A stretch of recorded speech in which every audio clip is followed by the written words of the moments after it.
When Psalm 27 begins with the words, "The Lord is my light and my salvation. Whom shall I fear? The Lord is the stronghold of my life. Of whom shall I be afraid?" It is more than just poetry. It is a declaration, a spiritual anchor that has held countless people steady through the storms of life. Light, salvation, stronghold. Each of these words carries deep meaning. Light is what removes darkness. It reveals the path, exposes danger, and warms the soul. Salvation is deliverance from what threatens us, whether physical danger, emotional turmoil, or spiritual despair. And a stronghold is a place so secure that the enemy cannot breach its walls. Imagine beginning your day by reminding yourself of these three truths. God illuminates your way, rescues you from harm, and shelters you from anything that tries to destroy your peace. Before you even step into the challenges of the day, you are already surrounded by divine protection. Many people wake up with anxiety tugging at their thoughts. The mind begins running through tasks, problems, and uncertainties. But what if, instead of letting fear set the tone, you start by declaring, "The Lord is my light"? When you choose to see God as the one who guides you, you are no longer stumbling in the dark. You can walk into situations with clarity and discernment because you trust that His wisdom will illuminate each step. This doesn't mean that difficulties disappear. It means they no longer have the power to overwhelm you. Even if the path ahead looks uncertain, you can move forward knowing that the one who holds the universe also holds your life. Calling God your salvation means acknowledging that He is not just a helper, but your ultimate deliverer. This truth becomes a shield against fear. Fear whispers, "You might fail, you might get hurt, you might not make it through." But salvation declares, even if the worst happens, you are still safe in God's hands. This kind of security is not built on circumstances. It's built on God's unchanging nature. He has rescued before, and He will rescue again.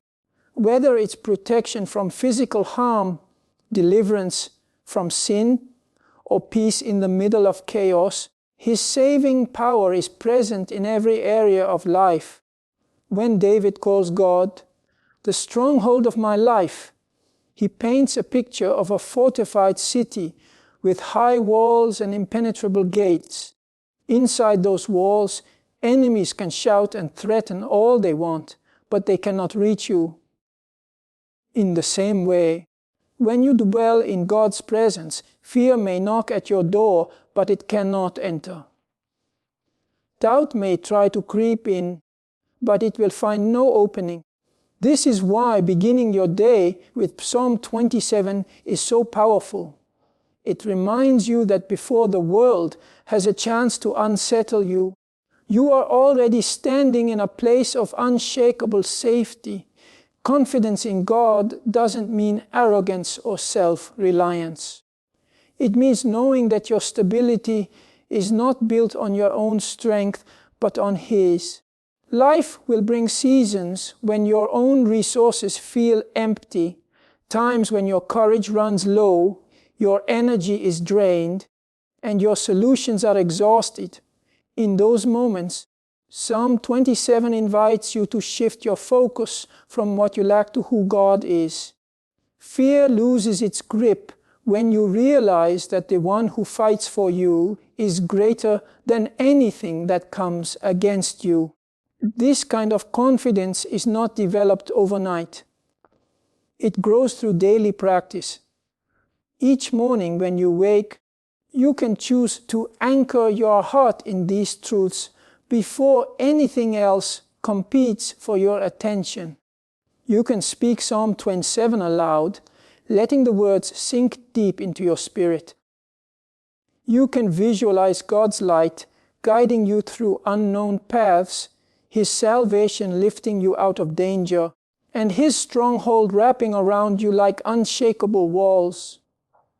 Over time, this habit reshapes how you respond to life. Instead of reacting from a place of fear, you begin responding from a place of faith. Instead of letting circumstances dictate your mood, you let God's promises dictate your perspective. When this truth becomes part of your morning rhythm, it transforms not only how you start your day, but how you live it. You walk into meetings, conversations, and unexpected challenges with an invisible strength that others can sense. They may not understand it, but they will notice that something in you is steady, grounded, and unshaken. And that something is not a thing at all. It is the presence of God Himself holding you, guiding you, and protecting you from within.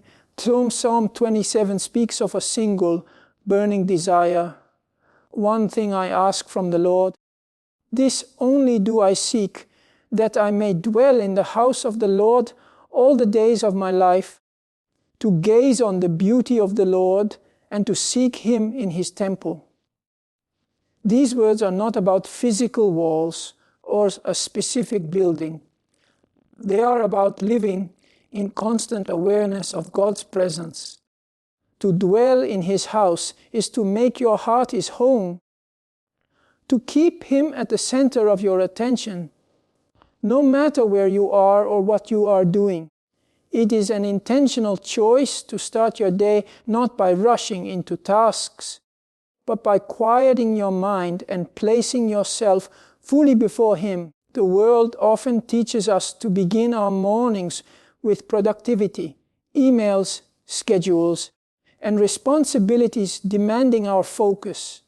But Psalm 27 offers a different priority. Before anything else, seek the Lord. To gaze on His beauty is to take time to acknowledge who He is.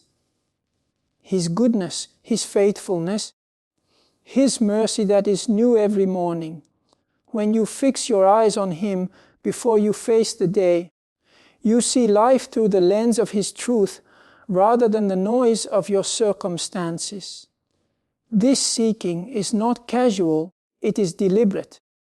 It's the difference between passing by someone in a hallway and sitting down to truly listen to their heart. When you seek God in the morning, you are not giving Him the leftovers of your time or attention. You are offering Him the first and best part of your day. This choice changes everything because it sets the tone for how you will respond to whatever comes. If your heart is already tuned to His voice, you are less likely to be shaken by the voices of fear, temptation, or distraction. The beauty of the Lord is not just something to be admired, it is something that shapes you. When you spend time in His presence, you begin to reflect His character. His peace becomes your peace. His compassion becomes your compassion. His strength becomes your strength. Just as the morning sun slowly changes the darkness into light, time spent with God transforms the atmosphere of your heart.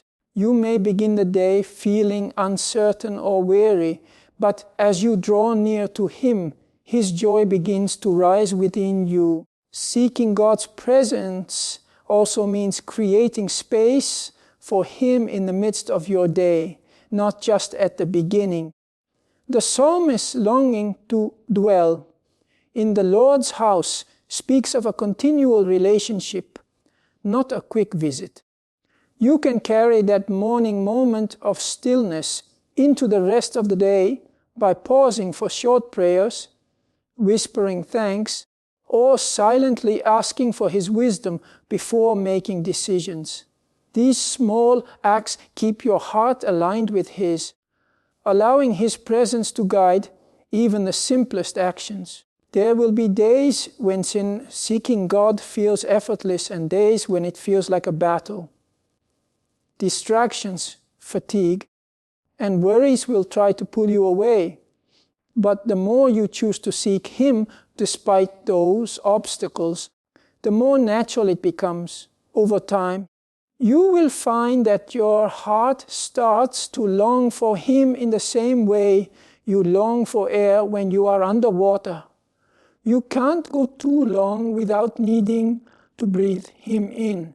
Psalm 27 reminds us that God is not hiding from those who truly want to find Him. His presence is not reserved for the strong, the perfect, or the holy. It is for anyone willing to come humbly, honestly, and wholeheartedly. Each morning offers a fresh invitation to enter into that place of connection. And when you accept it, you carry something with you that the world cannot give and cannot take away. The assurance that you are never walking into the day alone, because the one you sought in the stillness of the morning walks beside you in every step you take. Psalm 27 does not ignore the reality of life's struggles. In fact, it openly acknowledges that there will be times when enemies surround us, when challenges rise unexpectedly, and when our hearts are tempted to fear. The psalmist writes of armies encamping against him and adversaries seeking to harm him. Yet he declares that his heart will not fear and his confidence will not be shaken. This is not denial of hardship. It is the deep assurance that God's protection and presence are greater than any threat we face. Trials are part of the human journey, but they are never traveled alone. When the Lord is your defender, in the middle of difficulty, fear often tries to take control. It magnifies the size of the problem and diminishes your sense of hope. It whispers that you are too weak, too small, and too unprepared. But Psalm 27 speaks another reality. When the Lord is with you, you are never outnumbered, never unprotected, and never forgotten. God's presence does not promise a life without battles, but it does promise that no battle will be fought without His strength upholding you. Strength in trials is not simply about having courage in the moment. It's about having an anchored confidence before the trial even comes. The psalmist's ability to face danger without panic comes from a life spent trusting God in smaller battles long before the larger ones arrived. Each time God proves Himself faithful in the small things, your trust in Him grows deeper for the big things. This is why daily reliance on Him matters so much, so that when the unexpected storm hits, your foundation is already secure. The image of God as a stronghold is especially powerful in times of trial. A stronghold is not a place you build in the middle of a battle. It's a place you prepare beforehand. When you make God your stronghold through prayer, worship, and faith-filled obedience, you are already fortified when the attack comes. The enemy may try to breach the walls with discouragement, temptation, or fear, but those who dwell in God's presence find themselves surrounded by His defense. The arrows may fly, but they cannot destroy the one who is guarded by the Almighty. It's important to understand that God's strength in trials is not only about shielding you from harm, it's also about transforming you in the process. Difficulties become the very soil where endurance grows, where faith deepens, and where you learn firsthand that His grace is sufficient. There is a kind of spiritual maturity that can only be developed in the crucible of hardship, where your own resources run out and you are forced to rely entirely on Him. This is where His strength becomes most evident, not just around you as protection, but within you as resilience. The psalmist's unshakable spirit also comes from knowing the end of the story, that no matter what the trial looks like today, God's victory is certain. This doesn't always mean the situation resolves quickly or in the way you expect, but it does mean that the trial cannot have the final word. God's presence is a continual reminder that even in the darkest moment, there is a light that cannot be extinguished. That light gives you the courage to take the next step, even when the path is unclear, and to keep moving forward when giving up feels easier. When you carry this perspective, trials lose much of their power to intimidate you. The situation may still be difficult, but you are no longer defined by fear. You are defined by the one who sustains you. You begin to face challenges not with desperation, but with expectation, knowing that God can use even this for your growth and His glory. You may still feel the weight of the battle, but beneath that weight, you also feel the steady strength of His hand holding you up, the quiet voice of His Spirit reminding you that you are not abandoned, and the unshakable truth that the same God who brought you through the last trial will bring you through this one as well. Toward the end of Psalm 27, there is a verse that reads like both a command and a promise. Wait for the Lord. Be strong and take heart and wait for the Lord. This call to wait is not an invitation to passivity or inaction. It is a summons to a deeper trust. Waiting in God's presence is one of the most challenging disciplines in the spiritual life because it requires surrendering control, laying down our timelines, and resisting the urge to force solutions before their appointed time. In a culture that celebrates speed, efficiency, and instant results, waiting feels like weakness. But in the kingdom of God, waiting is a posture of strength. It is choosing to stand firm when your emotions tell you to panic, to remain hopeful when circumstances seem unmoving, and to trust that God's silence does not mean His absence. Waiting on the Lord begins with the recognition that His timing is perfect, even when it does not align with yours. There will be moments when you pray for something earnestly, and yet the answer seems delayed.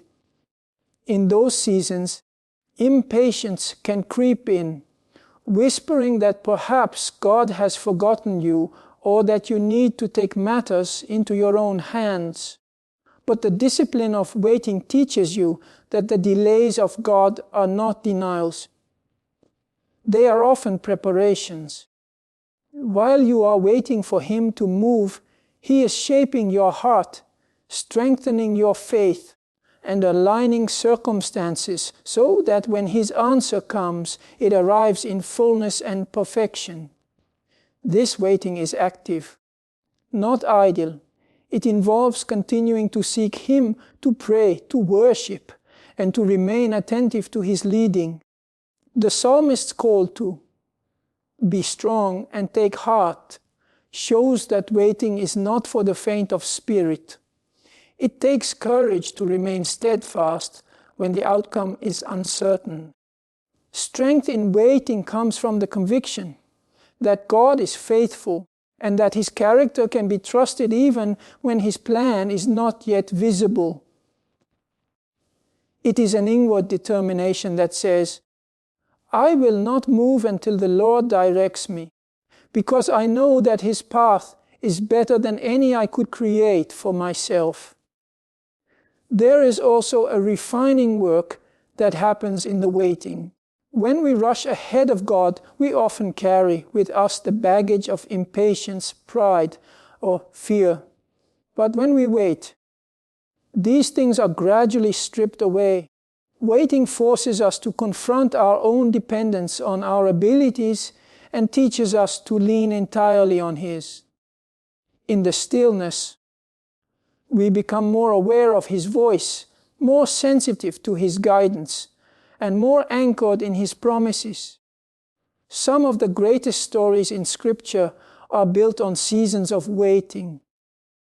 Abraham waiting for the promised son, Joseph waiting in prison, David himself waiting to take the throne that had been anointed for him years earlier.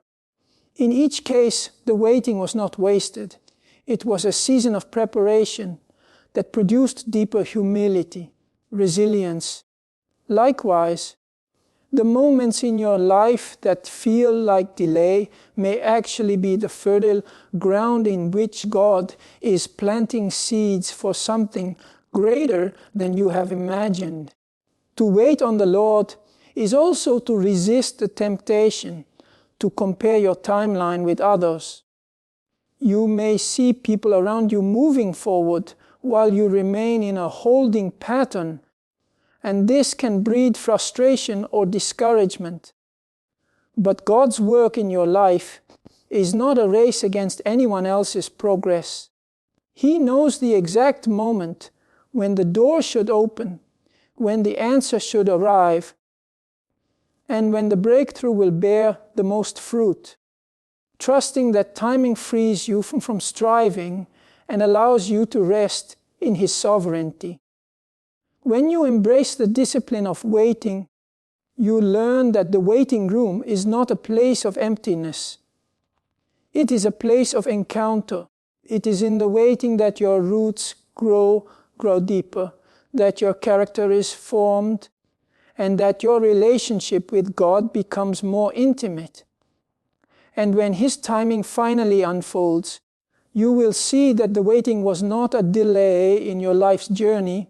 It was the very path that led you to the fulfillment of His promises. Fear is one of the most persistent and powerful forces we encounter in life. It can rise suddenly, gripping the heart with thoughts of uncertainty, danger, or loss. For many, the morning hours are when fear speaks the loudest, as the mind begins to anticipate the challenges and responsibilities of the day ahead. Psalm 27 offers a profound antidote to this natural human tendency by showing how fear can be transformed into faith. The opening declaration: "The Lord is my light and my salvation. Whom shall I fear?" is not simply a statement of belief, but a deliberate choice to confront fear with the reality of who God is. When you begin your day with this mindset, fear is no longer the dominant voice. It becomes a reminder to run toward the one who casts out fear with His presence. Fear thrives in darkness and uncertainty. It grows in the spaces where we cannot see the outcome and where control seems to slip from our hands. But when you declare that the Lord is your light, you are proclaiming that His truth will reveal the way forward. Even when you cannot see far ahead, light does not always eliminate the existence of obstacles, but it exposes them for what they are and reveals the path through them. This is the first step in transforming fear into faith, inviting God's light to illuminate your situation and trusting that His perspective is greater than your own. Salvation is another key in this transformation. When David calls God his salvation, he is acknowledging that his ultimate security does not rest in circumstances, people, or personal strength. It rests in God alone. Fear often whispers worst-case scenarios, but salvation answers with the assurance that even if those scenarios come to pass, you are still held still loved, and still protected in the deepest and most eternal sense. This assurance allows you to face uncertainty without being paralyzed by it. Faith grows when you remember that God has already delivered you in the past, and He will do so again in ways that may exceed your understanding. A stronghold is a place of safety that the enemy cannot penetrate. When fear surrounds you, the instinct may be to retreat into self-protection, but Psalm 27 invites you to retreat into God instead. He is not only a shield from harm, but a fortress for your thoughts, guarding your mind from the lies that fear tries to plant. In this space, faith can take root and grow because it is not constantly being choked by the weeds of worry. You begin to think differently, to see differently, and to respond differently, not because the situation has changed yet, but because your focus has shifted from the size of the problem to the greatness of God. Transforming fear into faith is not about the pretending that the danger or uncertainty isn't real. It's about placing it in the context of God's greater reality. Faith does not erase the awareness of trouble, but it reframes it, reminding you that trouble is temporary and God's promises are eternal. This transformation is a process, one that often begins in the quiet moments when you choose to pray instead of panic, to worship instead of worry, and to declare God's word instead of rehearsing worst-case outcomes in your mind. Over time, this intentional redirection weakens fear's hold. You begin to recognize its familiar voice and refuse to give it authority over your actions or your peace. Each time you choose faith over fear, you are training your heart to respond differently, to see the invisible hand of God at work, and to rest in the knowledge that He is both able and willing to care for you. And while fear may still knock at the door of your heart, it will no longer find a welcome place to stay, because faith will be the one answering that door